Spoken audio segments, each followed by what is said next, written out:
स्वागत है आपका। आप देख रहे हैं वर्ल्ड न्यूज, आपके साथ में कुणाल गोस्वामी। वर्ल्ड न्यूज के इस सेगमेंट में हम बात करेंगे दुनिया भर की हर बड़ी महत्वपूर्ण खबर की, चाहे वो अंतर्राष्ट्रीय स्तर की हो या खबर का सीधा सरोकार हिंदुस्तान से हो।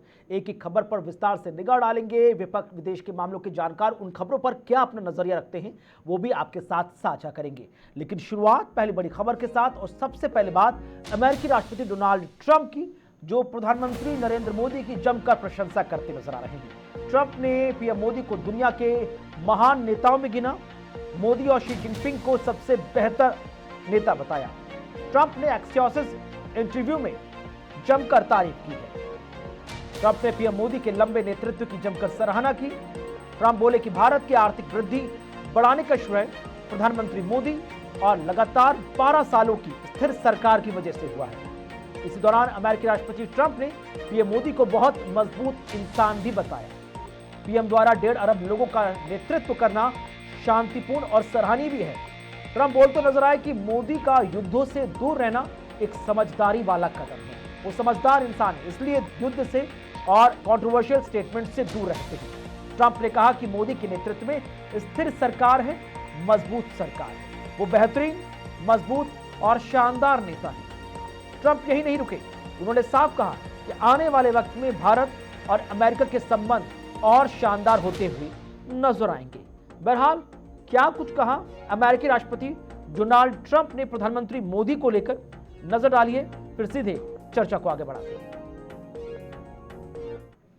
If I ask you who are the two greatest or leaders you like the most on the world stage, I'd assume one of them is Xi. Yeah, I think in terms of leadership, I think that's true. Who's the other? When you think of power and leverage and the ability to execute on that.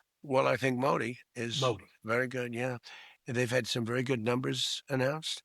He stays out of wars, which is smart. He's 1.5 billion people. He's actually the biggest. India's actually the biggest.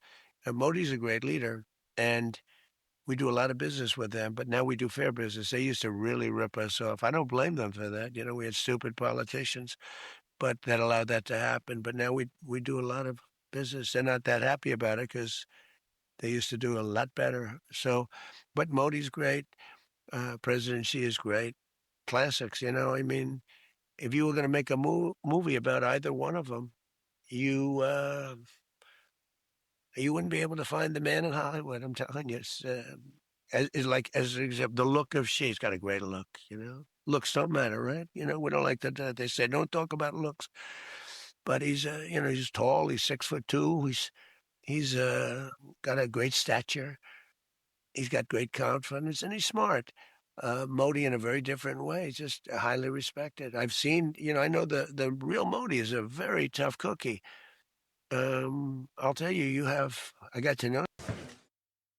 आपने अमेरिकी राष्ट्रपति Donald Trump किस तरह से कहते नजर आए कि दुनिया के अगर दो महान नेताओं के नाम लिए जाए तो वो हैं भारत के प्रधानमंत्री नरेंद्र मोदी और चीन के राष्ट्रपति शी जिनपिंग। चर्चा को आगे बढ़ा रहे हैं विदेश मामलों की जानकार करोड़ी सिंह सर हमारे साथ जुड़ रहे हैं। सर, बहुत बहुत स्वागत, बहुत बहुत शुक्रिया।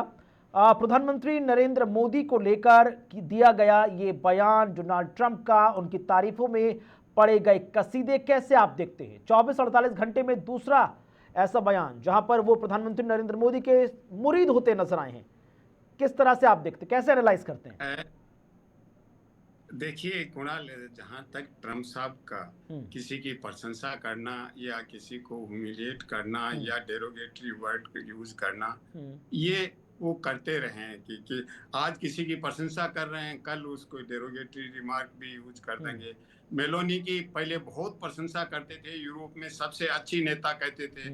उसके बाद अभी उन्होंने कहा कि उन्होंने भिखारी की तरह मांगा मेरे साथ फोटो लेने के लिए। इसी तरह भारत के प्रधानमंत्री को जब दोनों की बात हुई तो उनका look at the man, he is a beautiful man, he is an angel, he is killer, तो he can use any kind of thing. तो ये अनएक्सपेक्टेड नहीं है, क्योंकि कोई भी अगर किसी भी हेड ऑफ द स्टेट या हेड ऑफ द गवर्नमेंट है, फॉर्मल बात होती है तो वहाँ इस तरह का जोक के स्टाइल में या इस तरह की भाषा यूज नहीं करते हैं। आप डिनर पे, लंच पे हो, चाय पे हो, तो उस समय आप जोक भी कर सकते हैं, लूज वर्ड भी यूज कर सकते हैं, लेकिन ट्रम्प साहब के लिए अनयूजुअल नहीं है। और केवल यही नहीं, उन्होंने अनयूजुअल लैंग्वेज साउथ अफ्रीका के प्रेसिडेंट के साथ भी की, ब्राजील के प्रेसिडेंट के साथ और जेलेंस्की के साथ तो किया ही। तो ये अनयूजुअल नहीं है उनके लिए। अब हम उनकी भाषा या स्टाइल से हटके अगर सब्सटेंटिव मुद्दों पे आए तो सब्सटेंटिव क्या है? सब्सटेंटिव देखिए, भारत में इस समय जिस तरह का रूलिंग डिस्पेंसेशन है और अमेरिका में है, दोनों में विचारधारा की समानता बहुत ज्यादा है, क्योंकि दोनों ही वामपंथ के अगेंस्ट में है, कुछ सीमा तक उदारवाद के अगेंस्ट में भी है, और मैं ये कहूं कि समाजवाद के अगेंस्ट में भी हैं। तो वैचारिक समानता है और इसलिए एक दूसरे की प्रशंसा कर सकते हैं। लेकिन टकराट भी बहुत ज्यादा है। टकराट क्यों है? कि दोनों का अपना आर्थिक राष्ट्रवाद है, तकनीकी राष्ट्रवाद है, तो वो एक दूसरे से कोऑपरेट नहीं कर सकते, क्योंकि भारत अगर ये कहता है इंडिया फर्स्ट तो अमेरिका कहेगा अमेरिका फर्स्ट, और दोनों में फिर समझौता कैसे हो? तो समझौता होगा दोनों की विन विन सिचुएशन हो तब हो। तो अमेरिका ये प्रयास करेगा सुपर पावर होने की वजह से बड़ा कि अलग मैं सा मेरी बात भारत से ये तो वो क्लिप है जो प्रधानमंत्री मोदी को लेकर बयान दिया। पूरा इंटरव्यू आप देखेंगे तो एक एक करके उन्होंने किसी को नहीं छोड़ा। प्रधानमंत्री नरेंद्र मोदी शानदार नेता हैं, टफ नेगोशिएटर हैं। शी जिनपिंग बहुत शानदार है, दुनिया के टॉप 2 लीडर्स में उनकी गिनती आती है। एक पूरे सेगमेंट में उन्होंने पाकिस्तान की जमकर तारीफ की इसी इंटरव्यू में कि आसिम मुनीर शानदार हैं, शहबाज शरीफ शानदार हैं, अहम रोल उन्होंने शांति पीस डायलॉग में निभाया, कतर बहुत शानदार है। किसी को नहीं छोड़ा उन्होंने, सबकी तारीफों के पुल बांध दिए। क्या लग रहा है कि इन दिनों पिछला जो डैमेज उन्होंने किया उसे कंट्रोल करने का प्रयास कर रहे हैं? एक सेना प्रमुख की भी वो इसी तरह से जैसे पॉलिटिकल लीडर की प्रशंसा करते हैं उस तरह से करते हैं पाकिस्तानी सेना प्रमुख, क्योंकि सेना प्रमुख तो अलग है ना, प्रोटोकॉल में प्रेसिडेंट से अलग है, बिल्कुल नीचे है, लेकिन उनकी भी ऐसी प्रशंसा करते हैं। और इसीलिए मैंने कहा कि इन शब्दों से हम हटके, सेमांटिक से हटके, जो आधारभूत चीजें हैं, मूलभूत चीजें, उन पे आए और उन पे देखिए भारत और अमेरिका को लेके है कि क्या दोस्ती हो सकती है, क्या पार्टनरशिप कहां तक हो सकती है, क्या सीमाएं हैं उसकी, ये हमें देखना चाहिए, क्योंकि अमेरिका को भारत की जरूरत है। बीच में कुछ दुराव आया, क्योंकि ट्रंप का पिछला टर्म था, तब वो भारत के बहुत नजदीक आए थे और अमेरिका की जो एशिया पैसिफिक की नीति थी उसको बदल के इंडो पैसिफिक की नीति लाए, कुवैत को मजबूत करने की कोशिश की। लेकिन इस टर्म में थोड़ा सा शुरू में उन्होंने प्रयास किया कि भारत को साथ लेके चलें, भारत से हम बातें मनवाएं। तो जैसे प्रधानमंत्री को लास्ट ईयर फरवरी में बुलाया, एक बहुत अच्छा डॉक्यूमेंट तैयार किया, उसमें 500 बिलियन की पार्टनरशिप की बात की, ट्रेड और इन्वेस्टमेंट की, और बहुत से मुद्दे थे, बहुत कॉम्प्रिहेंसिव था। उसमें आगे का विजन भी था 2030 और 2035 का।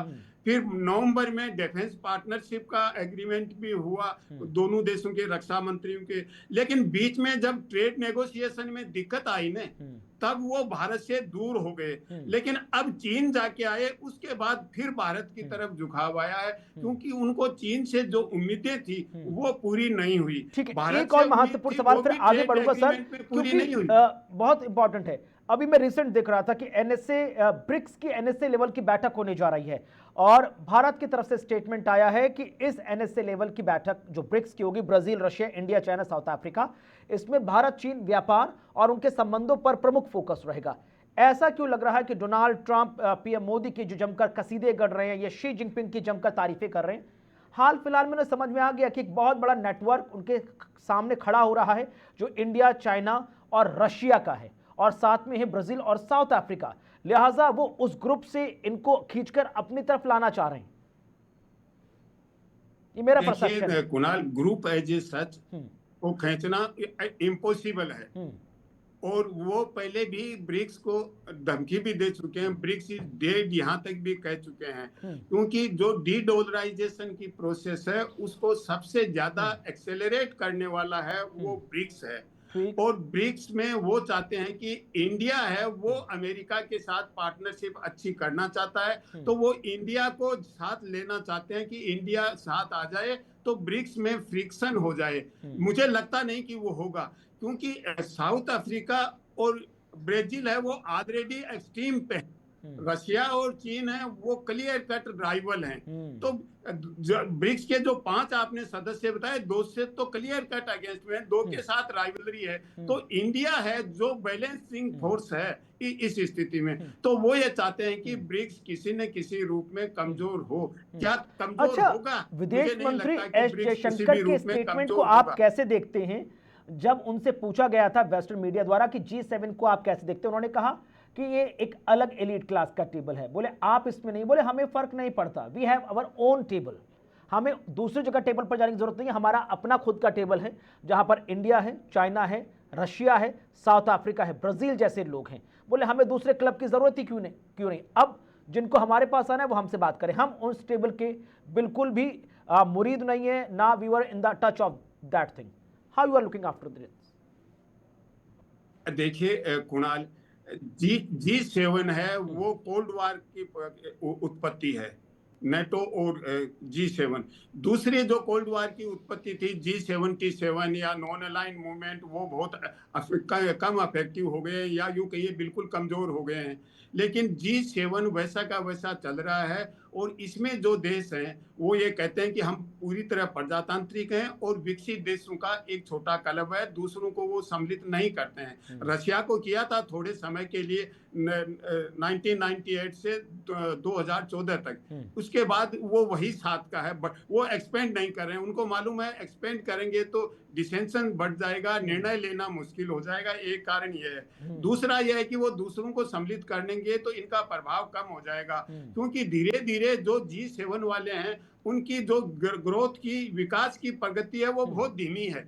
और बड़ी बात है सर, डिफरेंसेस बहुत ज्यादा आ रहे हैं G7 के अंदर, डिफरेंसेस बहुत ज्यादा आ रहे हैं। और एक डिफरेंस तो लगातार आज दिन भर हाईलाइट रहे कल से, जो इसका आपने भी जिक्र किया, डोनाल्ड ट्रंप और जॉर्जिया मेलोनी के बीच सोशल मीडिया का युद्ध। मैं आपके पास आ रहा हूं बड़ी खबर, जहां पर इटली की प्रधानमंत्री जॉर्जिया मेलोनी ने राष्ट्रपति ट्रंप पर गंभीर आरोप लगाया। ट्रंप ने मेलोनी के साथ फोटो वाली कहानी को मेलोनी ने मनगढ़ंत बताया। मेलोनी ने ट्रंप की कहानी को मनगढ़ंत कहा। दोनों में इस घटनाक्रम के बाद जी शिखर सम्मेलन के बाद तनाव बढ़ गया है। दोनों नेता यूरोपीय गठबंधन पर असहमत भी नजर आ रहे हैं, और इस विवाद ने ट्रांस अटलांटिक संबंधों को भी प्रभावित किया है। तो पीएम मेलोनी ने ट्रंप की जमकर कड़ी आलोचना की।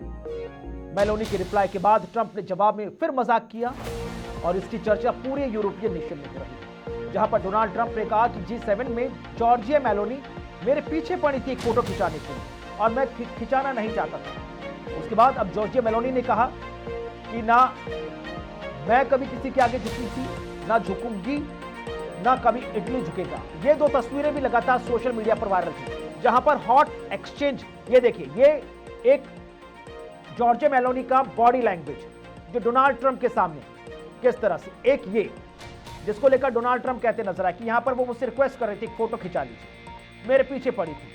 तो 2-3 चीजें हैं जिसको लेकर थोड़ा सा ये एक वीडियो, जिसके बाद डोनाल्ड ट्रंप इंटरव्यू में कहते नजर आए कि ये मेरे पीछे पड़ी थी। उसके बाद जॉर्जिया मेलोनी ने बयान दिया, क्या कुछ कहा वो आप देखिए।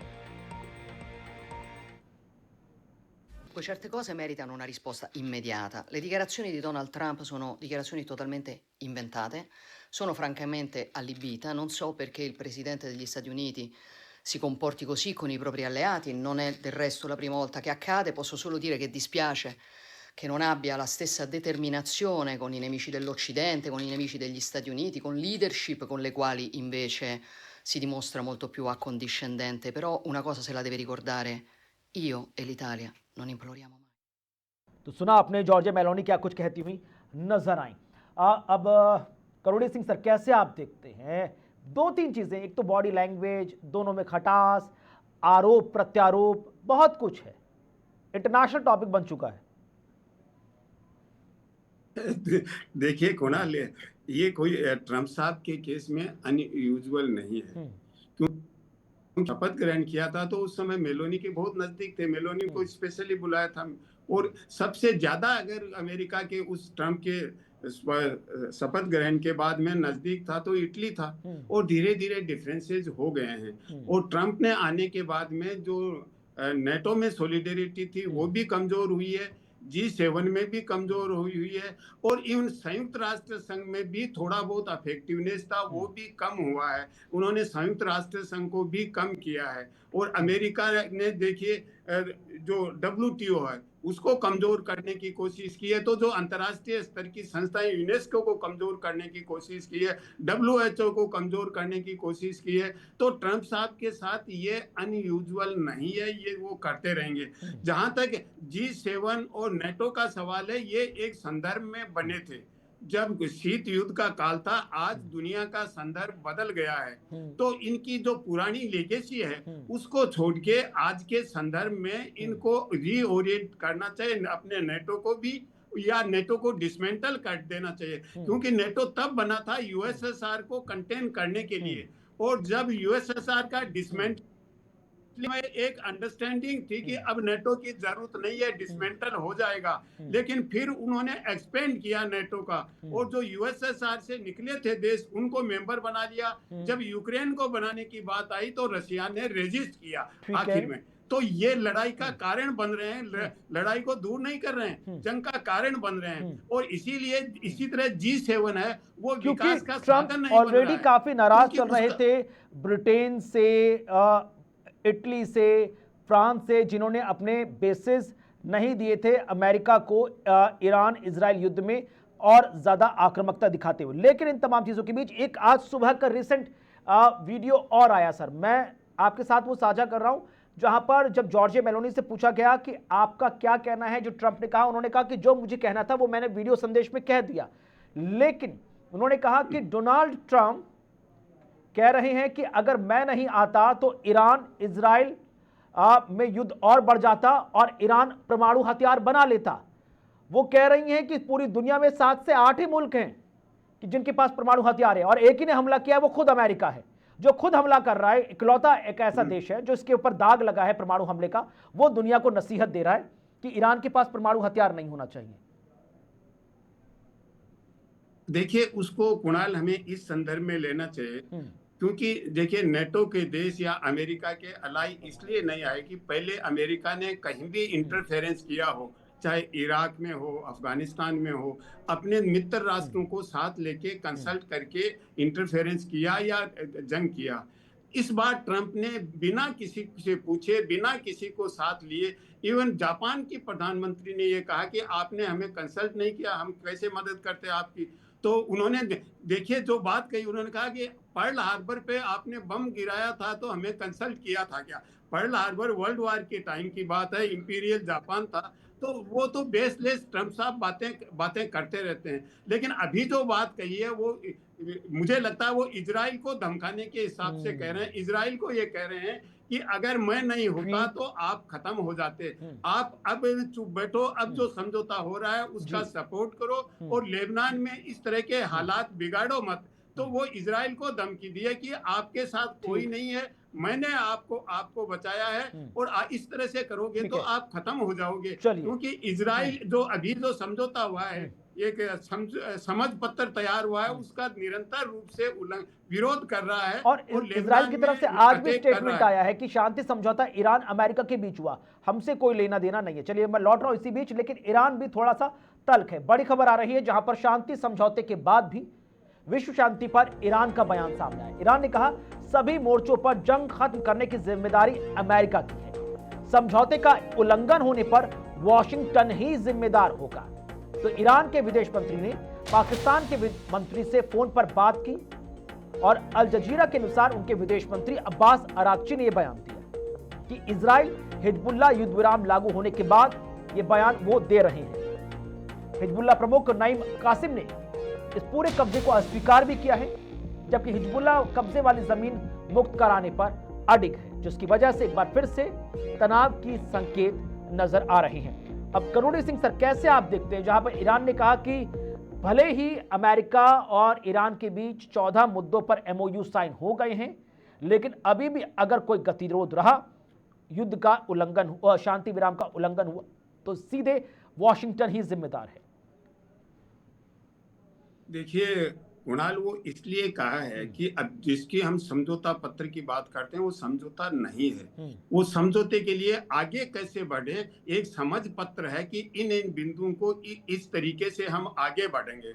और उनमें पहला पॉइंट है कि हिजबुल्ला लेबनान में भी युद्ध विराम होगा, वहां इजराइल स्ट्राइक नहीं करे, पहला पॉइंट यही है। तो इजराइल नहीं माना तो ट्रंप ने इजराइल को, जो अभी आप और हम बता रहे थे, उस तरह से धमकाया।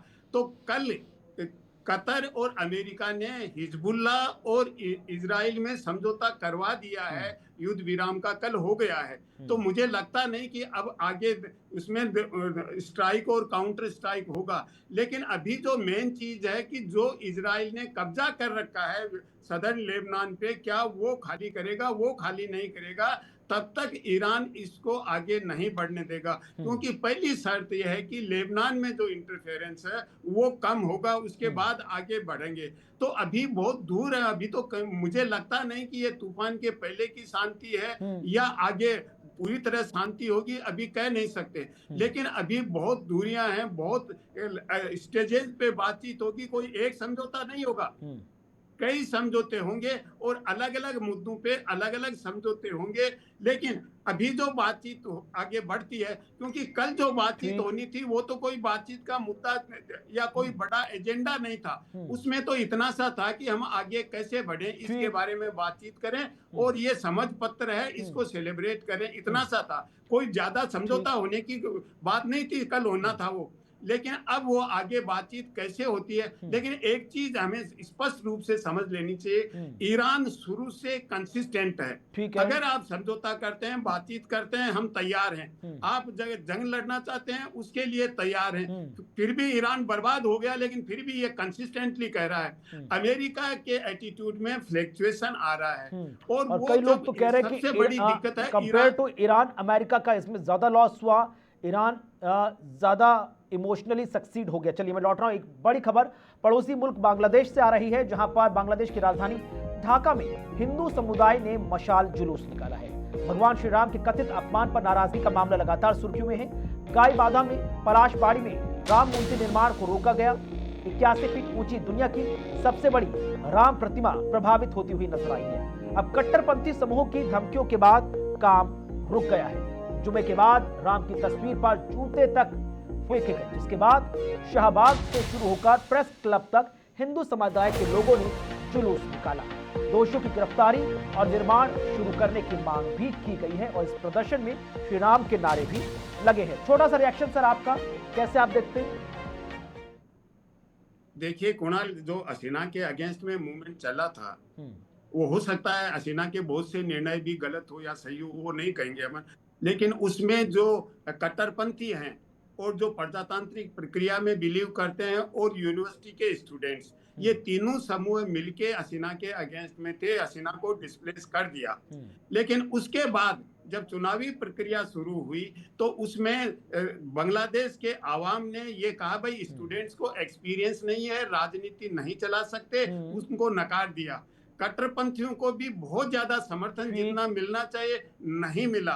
तो जो वहां पे समर्थन मिला है वो प्रजातांत्रिक प्रक्रिया में भरोसा करते हैं। हाँ, लेकिन पहले की तुलना में वहाँ कट्टरपंथ थोड़ा मजबूत हो रहा है, तो उसको वहाँ की सरकार के सामने बहुत बड़ी चुनौती है कि किस तरीके से इन तमाम नाराजगियों को कैसे बांग्लादेश की सरकार शांत करती। बहुत बहुत शुक्रिया सर हमारे साथ जुड़ने के लिए, तमाम महत्वपूर्ण खबरों पर विस्तार से अपना नजरिया रखने के लिए। इसी के साथ वर्ल्ड न्यूज में इतना ही। नमस्कार।